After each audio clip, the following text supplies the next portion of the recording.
지구상의 모든 생명체는 종류대로 저마다의 각기 다른 특징을 가지고 있습니다. 이러한 차이들은 왜 나타나는 걸까요? 힌트는 생명체를 구성하는 세포, 더 나아가서 세포 속에 존재하는 DNA에 있습니다. 모든 생명체들은 각기 다른 유전 정보를 세포 속의 DNA에 저장하기 때문에 서로 다른 종 간의 차이뿐만 아니라 같은 종일지라도 개체 간의 차이가 나타나게 됩니다. 오늘은 이러한 차이를 나타나게 하는 DNA에 대해 간단하게 알아보겠습니다. DNA는 1953년 영국의 과학자인 왓슨과 크릭에 의해서 발견되었습니다. 무신론자였던 두 사람은 DNA 발견 후 신이 존재하지 않는다는 사실을 DNA가 증명해 줄 것이라 생각했습니다. 그들의 논리는 이것이었습니다.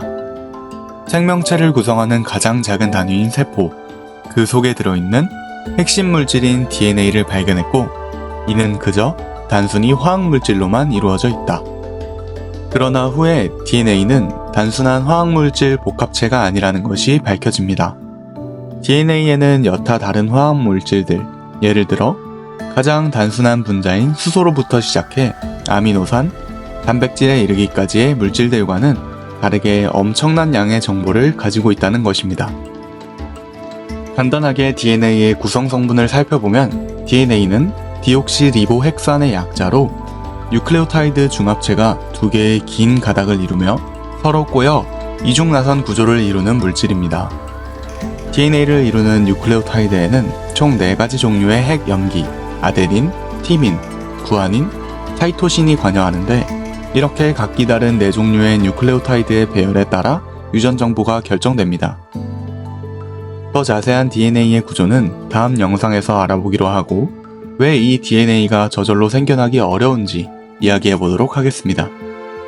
만약에 어떤 한 동굴에서 오래된 인디언의 화살촉이 발견됐다면 고고학자들은 그 즉시 그 동굴에는 오래전에 사람이 살았고 그 사람들이 사냥을 하기 위한 도구로 발견된 화살촉을 사용했을 것이라고 말했을 것입니다. 이러한 해석은 지극히 상식적입니다. 그 누구도 화살촉이 먼지와 철광석이 바람에 의해 날아가다가 부딪혀 우연히 만들어졌다고 생각하지 않을 것입니다. 화살촉을 만들기 위해서는 철광석에서 철 성분을 녹여낼 만한 충분한 온도의 화력이 필요할 것이며 녹은 철을 화살촉 모양으로 만들기 위한 거푸집도 필요합니다. 더 나아가 거푸집을 만들기 위해서는 거푸집을 만들기 위한 재료들이 필요합니다. 그 말은 하나의 화살촉을 만들기 위해서는 엄청난 양의 지식, 정보가 필요하다는 말입니다. 다른 예를 들어봅시다. 우리가 알고 있는 영어의 알파벳의 개수는 26가지입니다. 이 알파벳을 무작위로 섞었을 경우 우연의 일치로 DNA라는 알파벳의 배열이 만들어질 수도 있습니다. 그렇다면 우연의 일치로 디옥시리보뉴클레익 애시드라는 단어가 만들어질 가능성은 얼마나 될까요? 더 나아가 DNA is a result of evolution 이라는 문장이 만들어질 수 있을까요?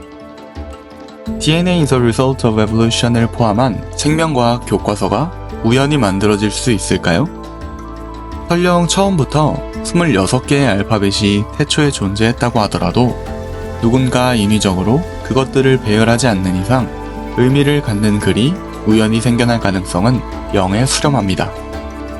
통계학적으로도 이 정도의 확률은 일어나지 않는다 라고 합니다.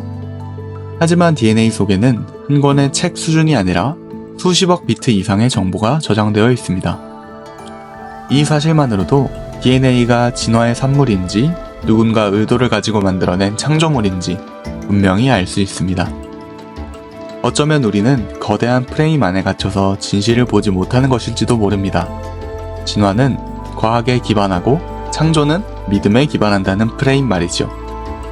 먼지와 철광석이 서로 부딪혀 화살촉이 되었다는 것과 누군가 의도를 가지고 화살촉을 만들었다는 것, 알파벳이 저절로 배열되어 한 권의 책이 되었다는 것과 누군가 지식을 가지고 책을 써냈다는 것, 어느 것을 믿는 쪽이 더 큰 믿음이 필요한 것이며 맹목적인 믿음일까요? 감사합니다. 틈새의 과학이었습니다.